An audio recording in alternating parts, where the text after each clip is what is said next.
God, you're supposed to be this great God. Give us all of our freedom, but we don't want any responsibility. We want all of the authority, but we don't want to have to put up with any of the, the side effects and the bad. We don't want to have to pay the bill. We just want to keep swiping the old credit card of grace and mercy. We just want life to be perfect for us all the time. That's not the reality. You're given a chance right now, a very unique chance, to circle the wagons at home, to hang out with your wife, to hang out with your husband, to hang out with your kids. Maybe even if you're home alone, it's a chance for you to connect via teleconference and video conference with loved ones that are distant. Find out a cousin of mine, a sweet, sweet cousin of mine, just posted that even though coronavirus is going on and things are going crazy, real life is happening. I just found out that one of my aunts passed away. She's gone on to glory to be with God forever. And that's a difficult situation, but I'm so excited that I can be virtually there with her. I can pray with my cousin and talk to my cousin. I can text her and I can send messages to her and we could video call and we could connect like that. Even if you feel like you're alone or lost or lonely, you're not. You are more connected at this time in your life than ever possible before. We are ready for this, folks. All of you that are working, you're learning something new. You're learning that being in the office isn't all that it was, cracked up to be. You're learning there's a lot of your job you can do virtually on telephone calls and emails and via video chats. In fact, you're going to learn that the office is really not that necessary at all. We're finding out that church is really awesome when we wake up to realize that church has never been a building. Church has always been about the people. We gather in one building sometimes on Sunday, and that's great, and I love our corporate worship, but that's not church. That is an assembly of the church in one location to get charged up and fired up and get sent out to do their real job. Our real job doesn't happen in church. Our real job happens when we leave church. When we leave that building and we are the church dispersed out throughout the world. That's our real church when we're in the community. Guess what, folks? I have said hello to more neighbors in the last 1 week than the entire time I've lived at the house I live in right now. I've spent more time talking to my 2 next door neighbors in this last week than I have in over a year of living at the house I live in right now. I've seen more of my neighbors, more of my community people. I've seen more people walking down our sidewalk and people waving and saying hello. Yes, 6 feet away, but yes, we're saying hello. The dogs don't get it, but everyone else gets it. And it's amazing. I am seeing more of my community than I ever have before. I'm not going to look at this as a negative and be frustrated and be exhausted by it. I'm going to thank God for this opportunity to be home with my kids and to be home with my wife and to just make the absolute most of it. I'm going to remember that I'm the one who said in 2020, I want to spend more time with my family. I want to spend more time with my kids. I want to have more time relaxed at home and being with them. I love my house. I love getting to hang out there, and I hardly ever feel like sometimes I'm a hotel guest at my house. I come in and I sleep and I shower and I head right back out. And I don't want that to be my house. I want my house to be my sanctuary. I want it to be the place I long for, the place I look forward to. My wife makes an incredible home.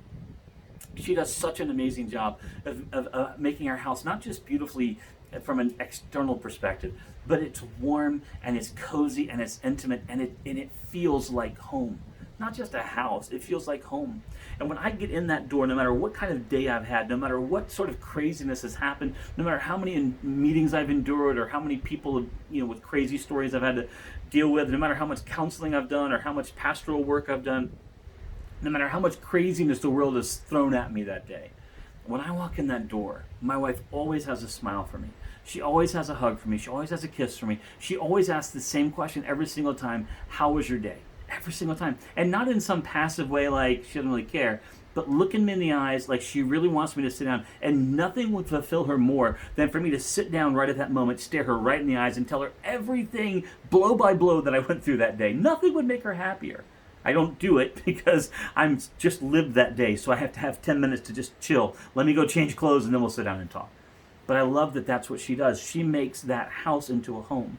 And I pray that that's what we would recognize. This is your chance to get out there and plant some flowers, to get out there and spruce up the outside of your house.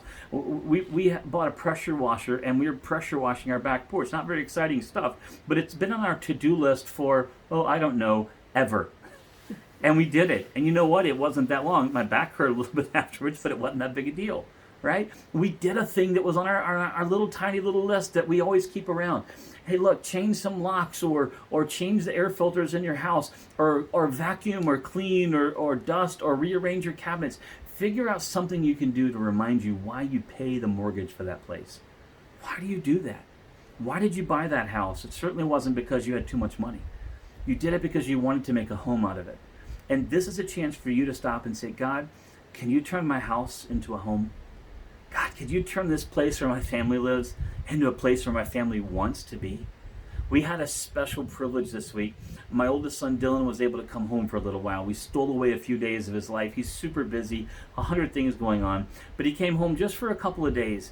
And I'm going to tell you, it completely disrupted our entire house, and we loved every second of it. We stayed up later than we should have. We went out more. We stayed in more. We talked, and we laughed, and we goofed off, and we played video games and watched movies. And we made much of Dylan because he was home. You know what? We loved it. I want it always to be that when Dylan comes home, it feels like home to him. It's not just a house. It's not just furniture or a bed. It's a place that his heart can rest. Our daughter, Olivia, we're still praying super hard for Olivia. She's on day, depending on when you watch this, something like day 7 of her 14-day quarantine. She was in Portugal on a mission trip, and just such a great thing for her to get to do, and we're just thank God for it. But because of coming from a level 3 country like that, she's been in quarantine for 14 days, and so she's about halfway through it, so pray for her for one more week of that. And they're trying to figure out their new reality of school. And my wife and I are good at loving her. We're not great at her being somewhere we can't get her and bring her home to us. So pray for us as well. But it's a new reality, but I'll tell you this, when she does get home, it's going to feel just like home. It's not going to be a house for her. It's going to be home. It's going to be the place where her mom hugs her and her dad loves on her, and her siblings just, well, they aggravate her, and then they love on her as well. That's what I want. Can I tell you what God is up to right now in this world? He's reminding us that work is just work. It doesn't matter how many hours you put in. It's never going to be God.